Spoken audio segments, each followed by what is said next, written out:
नमस्कार दोस्तों, bio solutions के इस यूट्यूब चैनल में आपका बहुत बहुत स्वागत है। आज हम इस वीडियो में एनसीईआरटी का चौथा चैप्टर जनन स्वास्थ्य यानी रिप्रोडक्टिव हेल्थ में गर्भ निरोधक विधियां अर्थात कंट्रासेप्टिव मेथड्स के बारे में जानेंगे। इस वीडियो में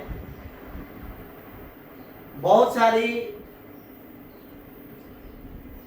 कहें हम कि उपायों का उपयोग किया जाता है, अपनाया जाता है। इन सभी उपायों को हम एक एक करके जानेंगे। तो आइए देखते हैं कि सबसे पहले गर्भ निरोधक विधियां क्या है। तो बहुत ही आसान भाषा में हमको समझनी है कि गर्भ निरोधक विधियां का मतलब होगा कि जीवित शुक्राणुओं को अंडाणु से मिलने से रोकना होता है। इसका मतलब यही हुआ कि जो स्पर्म है उसको ओवम से मिलने से रोकना है ताकि निषेचन की क्रिया ना हो सके और गर्भ धारण ना हो सके। इसी को गर्भ निरोधक कहा जाता है। निरोध यानी रोकने वाला, गर्भ को रोकने वाली विधियां हैं। इसमें कई विधियों को अपनाया जाता है। सबसे पहले है यांत्रिक विधियां, मैकेनिकल मेथड्स। इस मैकेनिकल मेथड्स में अगर हम बात करें तो सबसे पहले नंबर पर आता है कंडोम्स। हमारे देश में सबसे ज्यादा उपयोग किया जाने वाला जो उपाय है यह पॉलिथीन या रबड़ का बना होता है। इसे संभोग से पूर्व अर्थात नर और मादा के लैंगिक संभोग के समय पेनिस में लगा दिया जाता है। नर अपने पेनिस में इसे लगा लेता है जिससे संभोग के बाद स्त्री के वेजाइना में शुक्राणु स्खलित नहीं हो पाता है। यह बहुत ही अच्छी विधि है, हानि रहित विधि है और डिस्पोजेबल है। काफी कम खर्च में इस विधि को अपनाया जा सकता है। दूसरा है डायाफ्राम। इसमें यह भी रचना जो होता है प्लास्टिक या रबड़ का बना होता है। इसे संभोग से पूर्व मादा के वेजाइना में डाल दिया जाता है या लगा दिया जाता है जिससे संभोग के दौरान शुक्राणु गर्भाशय में या वेजाइना में नहीं पहुंच पाता है। यह भी निषेचन को रोकता है। अब तीसरा सबसे महत्वपूर्ण विधि है इंट्रा यूटेराइन डिवाइस, अंत गर्भाशयी युक्ति, जिसको हम शॉर्ट टर्म में कहते हैं आईयूडी, इंट्रा यूटेराइन डिवाइस। इसमें यह काफी एक नवीन विधि है, बहुत ही सफल और कारगर विधि है। इसमें अगर बात करें हम तो कुछ ऐसे आईयूडीएस होते हैं जो तांबा को रिलीज करते हैं, तांबा को मोचित करते हैं। उन्हें तांबा मोचक आईयूडीएस अर्थात कॉपर रिलीजिंग आईयूडीएस होते हैं। इस कॉपर रिलीजिंग आईयूडीएस में copper T, copper 7, multi load 375 copper T इत्यादि तांबा मोचक आईयूडीएस कहलाते हैं। अब एक एक करके बात करते हैं इसमें कॉपर टी क्या है। तो कॉपर टी एक तांबे से बनी रचना होती है। इसे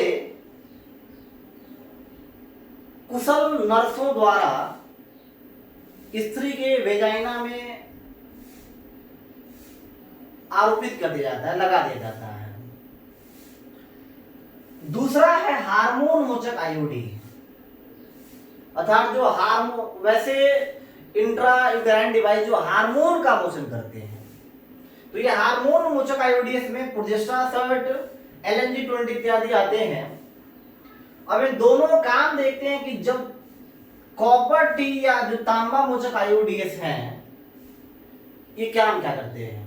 तो ये गर्भाशय में कॉपर आयन रिलीज करते हैं, कॉपर आयन रिलीज करते हैं। इस कॉपर आयन के रिलीज होने से शुक्राणु में फैगोसाइटोसिस की क्षमता बढ़ जाती है।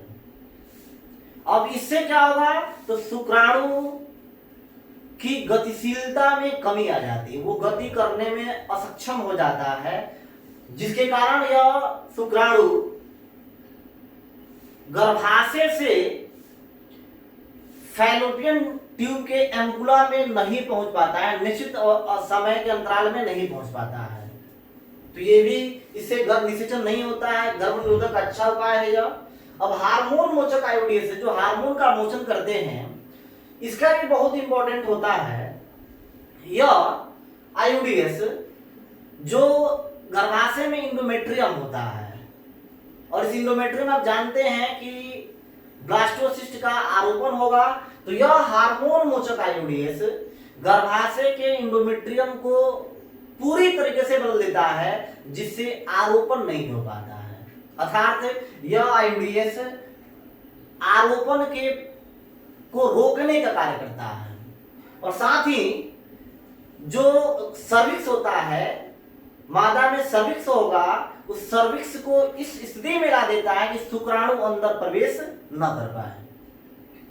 अब इसके बाद देखते हैं रासायनिक विधियों के बारे में, केमिकल मेथड्स के बारे में देखेंगे। इसमें सबसे पहले आता है स्पर्मिसाइडल्स। स्पर्मिसाइडल्स में टैबलेट्स वगैरह रहते हैं, जेली, पेस्ट या क्रीम के रूप में पाए जाते हैं। इसको स्त्री के वेजाइना में डाल दिया जाता है, अर्थात जितने भी स्पर्मिसाइडल्स हैं इनको स्त्री के वेजाइना में डाल दिया जाता है। संभोग के बाद जब शुक्राणु वेजाइना में मोचित होते हैं, तो ये जो स्पर्मिसाइडल्स हैं शुक्राणु के चारों तरफ आवरण का निर्माण कर लेते हैं। अब इस आवरण की उपस्थिति में शुक्राणु में ऑक्सीजन का अभाव हो जाता है। इस ऑक्सीजन अभाव के कारण शुक्राणु जीवित नहीं रह पाते हैं। अगला है ओरल पिल्स। ओरल अर्थात होता है माउथ, मुख, पिल्स यानी गोलियां, टैबलेट्स। यह भी काफी प्रचलित उपाय है। हमारे यहाँ भारतवर्ष में महिलाएं माला डी और माला एन जैसे ओरल पिल्स का उपयोग सर्वाधिक तौर पर करती हैं। मार्केट में बहुत ज्यादा अवेलेबल भी होता है। इसका काम है कि ओवुलेशन को रोकना। 14वां दिन जो सर्ग होता है, ओवुलेशन होता है, उसको रोकना होता है।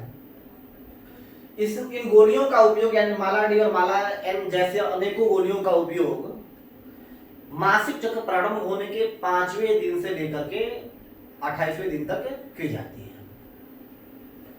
और अगला विधि में बात करते हैं हम सर्जक विधि, सर्जिकल मेथड पर बात करेंगे। इसमें सर्जिकल मेथड में डिपोर्ट फॉर्मुलेशन आता है, सबसे पहली विधि है, बहुत ही सफल अच्छी विधि है।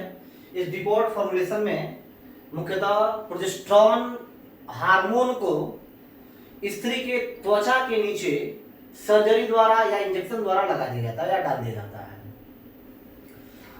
इस हार्मोन के कारण गर्भ धारण नहीं हो पाता है, अर्थात त्वचा में जब इस हार्मोन को डिपोर्ट करेंगे, वहां पर डालेंगे, तो धीरे धीरे त्वचा से हार्मोन मोचित होते रहता है और गर्भ धारण को रोकता है।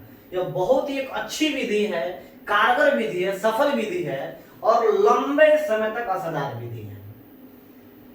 जिन माताओं को संतान के बीच गैपिंग की आवश्यकता होती है, उनके लिए सबसे अच्छी विधि है डिपोर्ट फॉर्मुलेशन की। इसका कोई भी स्वास्थ्य पर किसी प्रकार का हानिकारक प्रभाव नहीं पड़ता है। और सलेक्ट विधि में अगले टॉपिक की बात करेंगे मेल स्टेरिलाइजेशन अतः और वैसेक्टोमी पर। इसको हिंदी में हम लोग कहते हैं नर नसबंदी। यह एक अस्थायी विधि है। इसमें शुक्राणु आप जानते हैं टेस्टिस में बनता है, टेस्टिस से निकलने वाली नलिकाओं को सेमिफेरस ट्यूबुल्स कहते हैं। तो जो शुक्राणु जिस नलिकाओं द्वारा बाहर मोचित होता है, उन नलिकाओं को काट करके उसे बांध दिया जाता है, जिससे टेस्टिस में शुक्राणु का निर्माण तो होगा, परंतु शुक्राणु टेस्टिस से बाहर नहीं निकल पाते हैं। और ये बात कि निर्माण अगर होता है तो फिर क्या होगा, तो जो शुक्राणु बन रहे टेस्टिस में उसका दूसरे कार्यों में, दूसरे उपापचयी कार्यों में खर्च हो जाता है। इससे वैसेक्टोमी प्रक्रिया को हम कहेंगे कि नर में बहुत ही कारगर और स्थायी विधि है। इसका नर के स्वास्थ्य पर किसी भी प्रकार का हानिकारक प्रभाव नहीं पड़ता है। अगली इसी तरह की विधि है फीमेल स्टेरिलाइजेशन, इसको मादा नसबंदी कहते हैं। इसमें कई प्रकार से आता है, 3 विधियों को दर्शाया गया मुख्यतः। पहला ओवेरिएक्टोमी, यह आपको बता दें हम कि टोमी किसी शब्द ग्रंथ में जुड़ा होगा तो वहां समझेंगे उसे काट कर हटाना। तो आइए देखते हैं ओवेरिएक्टोमी। ओवेरिएट मीन्स ओवरी और टोमी मीन्स होगा काट कर हटाना, अर्थात इसमें मादा के संपूर्ण ओवरी को ही काट कर हटा दिया जाता है। ये भी गर्भधारण को रोकने के लिए बहुत अच्छी विधि है, अस्थायी विधि है। और इसी क्रम में दूसरी विधि है ट्यूबेक्टोमी। ट्यूबेक्ट मीन्स ट्यूब और टोमी मीन्स आप जानते हैं कि उसको काट के हटाना। तो जो मादा में फैलोपियन ट्यूब है, अंडवाहिनी है, उसी को काट के बांध दिया जाता है, जिससे अंडाणु अब मोचित नहीं हो पाते, बाहर निकल नहीं पाएंगे। तो ये भी अच्छी विधि है। इसी क्रम में तीसरी विधि है ट्यूबल लाइगेशन। लाइगेशन मीन्स होता है जोड़ना। यहां पर क्या होगा कि जो फैलोपियन ट्यूब है उसमें उस नलिकाओं को अवरुद्ध कर देता है, ब्लॉक कर दिया जाता है, जिससे अंडाणु तो बनेंगे लेकिन अंडाणु बाहर मोचित नहीं हो पाते हैं। इस विधि को ट्यूबल लाइगेशन कहते हैं। ये जितनी भी विधियां सर्जिकल विधियां होती हैं, इसमें अधिकांश विधियां अस्थायी तौर पर होती हैं। इन विधियों का कोई ज्यादा हानिकारक प्रभाव नहीं पड़ता स्वास्थ्य पर और दोनों विधियों को अपनाया जा सकता है, अर्थात नर नसबंदी और मादा नसबंदी दोनों विधियों को अपनाया जा सकता है। इसमें चौथा विधि है प्राकृतिक विधि, नेचुरल मेथड। यह सामान्य माने परंपरागत विधि कहेंगे इसको, माना जाता है। बायस्करण सबसे पहले इसमें आ रहा है। कोएटस इंटरप्शन का मतलब होता है कि संभोग के पहले जो शुक्राणु का मोचन होता है योनि में, अब वहां पर योनि में मोचन नहीं करना है, उसको योनि से बाहर मोचित करने से गर्भधारण नहीं होगा।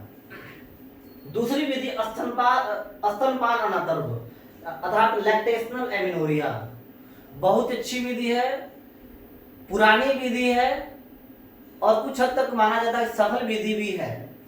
इस विधि का यही तात्पर्य है कि इसमें जो स्तनपान कराने वाली महिलाएं होती है, जो अपने बच्चों को दूध पिलाती हैं, यदि ये महिलाएं लगातार अपने बच्चों को दूध पिलाएं, अर्थात 4 से 6 माह तक लगातार अपने बच्चों को दूध पिलाए, तो उसमें मासिक चक्र का अनुपस्थित हो जाता है, ओवुलेशन नहीं हो पाएगा, जिससे अब इसके कारण गर्भधारण नहीं हो पाएगा। तो ये परंपरागत विधि है, इसको लैक्टेशनल एमिनोरिया कहते हैं। यह विधि केवल 6 महीने तक ही कारगर होती है। इसमें यह भी होता है कि 6 माह तक माता अपने बच्चे को स्तनपान कराए। इस अवधि में बाहरी दूध का उपयोग यदि माता न करें, अपने ही स्तन के द्वारा दूध को बच्चों को पिलाए, तो ये बेहतर साबित हो सकता है। और सबसे अंतिम में जानेंगे सामंजस्य विधि, रिदम मेथड। इसका मतलब होता है कि यह कैलेंडर विधि पर आधारित होता है, कैलेंडर पर निर्भर होता है। जैसा आप जानते हैं कि मादा में मासिक चक्र 28 दिनों की अवधि होती है। इस 28 दिनों की अवधि में प्रायः 12 से 16वें दिन ओवुलेशन होता है। इसमें ओवुलेशन की अवधि को 14वां दिन ही माना गया है। इसे हम पहले भी देखते आ रहे हैं वीडियो में। तो इस सामंजस्य विधि में 12वें से 16वें दिन अगर हम कहें कि आरोपण हो जाता है, ओवुलेशन हो जाता है, अनुसर्ग हो जाता है, तो यहाँ पर एक और बात आ रही है कि नर के पेनिस से जो स्खलित होगा शुक्राणु, वो योनि में, वेजाइना में 72 घंटों तक जीवित रह सकता है।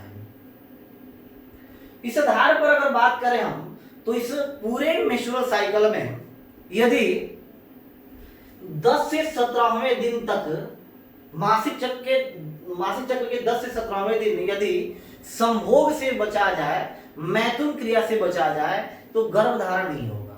इसी को कहते हैं सामंजस्य विधि, रिदम मेथड के नाम से जानते हैं। यही आपका गर्भ निरोधक विधियां हैं।